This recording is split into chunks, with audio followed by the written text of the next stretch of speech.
ఢిల్లీ పేలుళ్ల బాధితులను పరామర్శించారు ప్రధాని మోడీ. ఎల్ఎన్జేపీ హాస్పిటల్లో గాయపడ్డ వారిని ఆయన కలిశారు. ఆ క్షణంలో ఏం జరిగిందో అడిగి తెలుసుకున్నారు. సాయంత్రం 5:30 గంటలకు భద్రతపై ఉన్నత స్థాయి సమీక్ష నిర్వహిస్తారు. దీంతో కీలక సెక్యూరిటీ మీటింగ్లో ఎలాంటి నిర్ణయాలు తీసుకుంటారన్నది ఆసక్తికరంగా మారింది.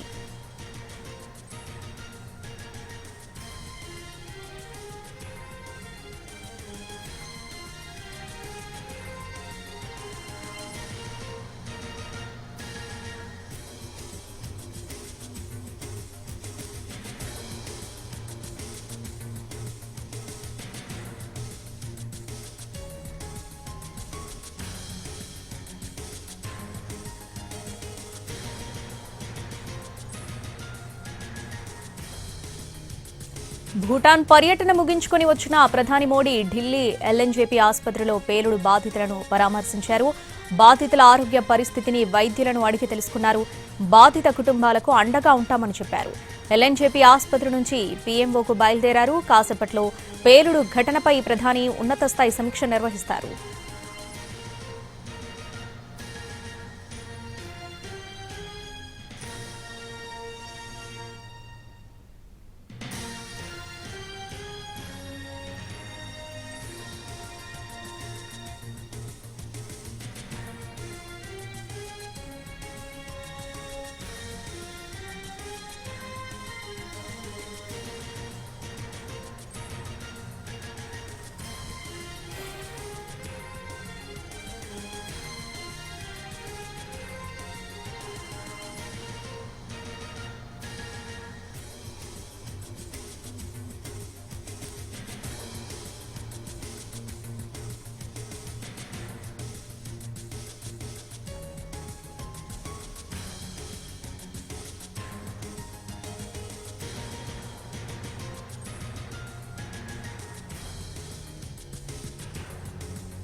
రైట్, కాసేపట్లో పేలుడు ఘటనపై ప్రధాని ఉన్నత స్థాయి సమీక్ష నిర్వహిస్తారు. దీనికి సంబంధించి పూర్తి అప్డేట్స్ మా ప్రతినిధి రాజు లైవ్ లో అందిస్తారు. రాజు, ఈ సమీక్షా సమావేశంలో ఎవరెవరు పాల్గొనబోతున్నారు, ఎలాంటి కీలక నిర్ణయాలు తీసుకునే అవకాశం ఉంది, డీటెయిల్స్ ఏంటి?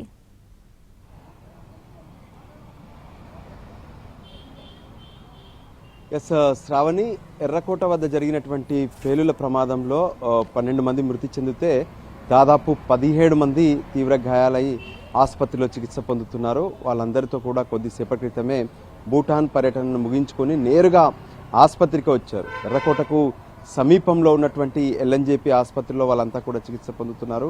వాళ్ళను పరామర్శించారు. ఆ పేలుడు ఘటన జరిగినప్పుడు ఉన్నటువంటి వివరాలను కూడా ప్రధానమంత్రి స్వయంగా బాధితులను అడిగి తెలుసుకున్నారు.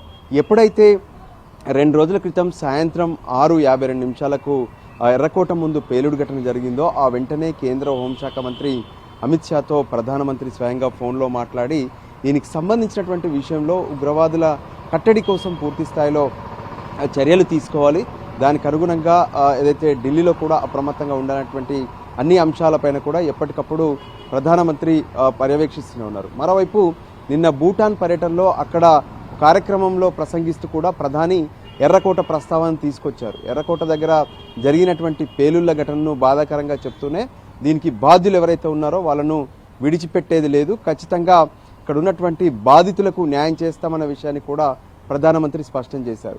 దానికి అనుగుణంగానే ఢిల్లీకి చేరుకుంటూనే ఒకవైపు బాధితులను కలవడం, ఆ తర్వాత మరికొద్ది సేపట్లో అంటే సరిగ్గా 5:30 గంటలకు ప్రధాని ఉన్నత స్థాయి సమావేశం నిర్వహించబోతున్నారు. ఈ సమావేశానికి జాతీయ భద్రతా అడ్వైజర్గా ఉన్నటువంటి అజిత్ దోవల్, మరోవైపు కేంద్ర హోంశాఖ మంత్రి, రక్షణ శాఖ మంత్రి కూడా హాజరవుతారు. ఈ సందర్భంగా ఇప్పటి వరకు ఎర్రకోట పేలుళ్లకు సంబంధించినటువంటి అప్డేట్స్ పైన ప్రధానంగా చర్చ జరగబోతుంది. అంటే నిన్న అటు వరకే దీనికి సంబంధించి ఏమేమి జరిగింది ఏంటి అనేది కేంద్రానికి ఒక ప్రాథమిక రిపోర్ట్ కూడా వెళ్ళింది. సో ఈ రోజు వరకు ఉన్నటువంటి డీటెయిల్స్ పైన దీని మూలాలేంటి, ఎర్రకోట వద్ద జరిగినటువంటి ఘటనలు మళ్ళీ దేశంలో జరగకుండా ఉండాలంటే ఎటువంటి చర్యలు తీసుకోవాలి, ఇప్పటి వరకు ఈ జైషే మహమ్మద్ నుంచి ఉన్నటువంటి ఆ ఉగ్రవాద లింకులు జమ్మూ కాశ్మీర్లో ప్రత్యేకంగా సోఫియాన్ కావచ్చు, మరోవైపు పుల్వామా, అనంతనాగ్ ప్రాంతాల్లో ఉన్నటువంటి ఆ డాక్టర్లకు సంబంధించినటువంటి కదలికలు, మొత్తం కూడా ఇన్వెస్టిగేషన్లో ఇప్పటి వరకు ఉన్నటువంటి అప్డేట్స్ పైన ప్రధానమంత్రికి వివరించబోతున్నారు. ఇక మరోవైపు ప్రధానమంత్రి సైతం ఇక పైన ఈ ఉగ్రవాదుల కట్టడి కోసం ఎటువంటి చర్యలు తీసుకోవాలనే దాని మీద కూడా ప్రత్యేకంగా దిశానిర్దేశం చేసే అవకాశం కనిపిస్తుంది. ఎందుకంటే గతంలోనే ఏ విధంగానైతే పాకిస్తాన్ పహల్గామ్లో చేసినటువంటి ఉగ్రదాడి తర్వాత పూర్తి స్థాయిలో పాకిస్తాన్ కట్టడి చేసేందుకు అక్కడ ఉన్నటువంటి ఉగ్ర శిబిరాలపైన ఆపరేషన్ సింధూర్ పేరుతో భారత సైన్యం దాడి కూడా చేసింది. దేశంలో ఉన్నటువంటి ఉగ్రవాదులను ఎప్పటికప్పుడు మట్టు పెడుతూ మరోవైపు వాళ్ళకు సహకరిస్తున్నటువంటి వాళ్ళను కూడా కట్టడి చేస్తున్నటువంటి పరిస్థితి ఉంది. అయినా సరే డాక్టర్ల పేరుతో ఇక్కడ స్పెసిఫిక్గా ఉన్నటువంటి అంశం ఏంటంటే గతంలో ఎప్పుడు కూడా కొంత ఇతరులు సహకరించినటువంటి పరిస్థితి కనిపించింది ఏదైతే ఈ ఉగ్రవాద సంస్థలకు. కానీ ఈసారి ఏకంగా వైట్ కాలర్గా ఉన్నటువంటి డాక్టర్లే టెర్రర్గా మారారు. సో ఖచ్చితంగా ఈ అంశాన్ని కేంద్రం సీరియస్గా తీసుకుంది. అందుకోసమే ఇటువంటి లింకులు ఎక్కడెక్కడ ఉన్నాయి, ఆ ఉగ్రవాదులకు సహకరిస్తున్నటువంటి వాళ్ళు కావచ్చు, స్లీపర్ సెల్స్ కావచ్చు, వీళ్ళందరినీ కూడా ఏరి పారేయాల్సినటువంటి అవసరం ఉందనే ఆలోచనతో కేంద్రం కనిపిస్తుంది. దానికి సంబంధించి గత కొన్ని నెలలుగా ప్రత్యేకంగా ఆపరేషన్లు కొనసాగుతున్నప్పటికీ కూడా వాళ్ళు బయటకు తెలియకుండా ఏ విధంగానైతే అటు డాక్టర్లు చేసినటువంటి ఈ టెర్రర్ ప్లాన్ను బయట పడుతున్నటువంటి సమయంలోనే ఎర్రకోట వద్ద పేలుడు జరిగింది. సో వీటన్నిటినీ కూడా ప్రధానమంత్రి ఈ సమావేశంలో చర్చిస్తారు. అంతేకాదు ఇక మున్ముందు ఎటువంటి కార్యాచరణ తీసుకోవాలనేటువంటి అంశంపైన కూడా ఈ సమావేశంలో ఒక నిర్ణయం తీసుకునే అవకాశం కూడా కనిపిస్తుంది. శ్రావణి. ఎస్ రాజు, ఈ పేలుడు ఘటనకు సంబంధించి చూస్తే ఇప్పటి వరకు జరిగిన ఇన్వెస్టిగేషన్లో ఎటువంటి విషయాలు బయటపడ్డాయి, ఎంతమందిని అదుపులోకి తీసుకున్నారు, దీనికి సంబంధించిన డీటెయిల్స్ ఏంటి? ఎస్ శ్రావణి, ఇప్పటి వరకు ఏ విధంగానైతే ఈ పేలుడు ఘటనకు సంబంధించి మొత్తం 20 మందిని అదుపులోకి తీసుకున్నారు. ఏదైతే జమ్మూ కాశ్మీర్లో డాక్టర్లను 6గురిని అరెస్ట్ చేస్తే మరోవైపు హర్యానాలో ఉన్నటువంటి మెడికల్ కాలేజ్ ఏదైతే ఉందో ఆ మెడికల్ కాలేజీల్లోనే ఎక్కువ మందిని అదుపులోకి తీసుకున్నారు.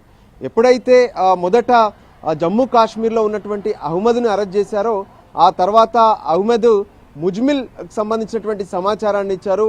హర్యానాలో ఉన్నటువంటి ఫరీదాబాద్లో ముజ్మిల్ నివాసం ఉంటున్నాడు. ఆయన అక్కడ ఒక డంపును రెడీ చేస్తున్నాడు. అంటే ఏ విధంగానైతే రానున్నటువంటి కొన్ని రోజుల్లో ప్రత్యేకంగా జనవరి 26న దేశ రాజధానిలో వాళ్ళు భారీ కుట్రకు ప్లాన్ చేస్తున్నారనే విషయాన్ని కూడా ఇప్పటికే పోలీసులు పసిగట్టారు. దానికి అనుగుణంగానే పెద్ద ఎత్తున ఆ విధ్వంసాన్ని మొత్తం కూడా ఆపే ప్రయత్నం చేశారు. అయినప్పటికీ కూడా ఏ విధంగానైతే అటు ఉమర్ చేసినటువంటి పేలుడు ఘటన I-20 కారుకు సంబంధించి తను తీసుకొచ్చి ఎర్రకోట ముందు ఏ విధంగానైతే నిలిపాడో దీనికి ఉన్నటువంటి సీసీ ఫుటేజ్ను ఒకవైపు క్రోడీకరిస్తూనే మరోవైపు ఉమర్కు ఉన్నటువంటి లింకులేంటి, ఈ చైన్లో ఎవరెవరు ఉన్నారు అనే దాన్ని పూర్తిగా ఒకవైపు దర్యాప్తు చేస్తూనే ఉన్నారు. మరోవైపు ఎర్రకోట ముందు ఉన్నటువంటి స్పాట్లో ఏదైతే ఆధారాల కోసం పెద్ద ఎత్తున దర్యాప్తు జరుగుతూనే ఉంది. ఎందుకంటే వాళ్ళు ఉపయోగించినటువంటి కెమికల్స్ ఏంటి, సో దాన్ని ఏ విధంగా బ్లాస్ట్ చేయగలిగారు అనే దానిపైన కూడా ప్రత్యేకంగా ఫోకస్ పెట్టారు. దానికి అనుగుణంగానే దర్యాప్తు మాత్రం మరింత వేగవంతంగా ముందుకెళ్తున్నటువంటి పరిస్థితి కనిపిస్తుంది. శ్రావణి. ఎస్ రాజు, ఒకసారి కారణాలు కనుక చూస్తే ఈ ఎర్రకోట అనేది ఎప్పుడు కూడా హై అండ్ సెక్యూరిటీ ఉండే ప్లేస్, ఆ ప్రాంతంలోనే అసలు ఎంచుకోవడానికి గల కారణాలు ఎటువంటి కారణాలు కనిపిస్తున్నాయి? ఎస్ శ్రావణి, అంటే ఎప్పుడైతే ఈ ఉగ్రవాదుల ఎజెండానే పెద్ద ఎత్తున పబ్లిసిటీ చేసుకోవడం, తర్వాత మారణ హోమం సృష్టించడం.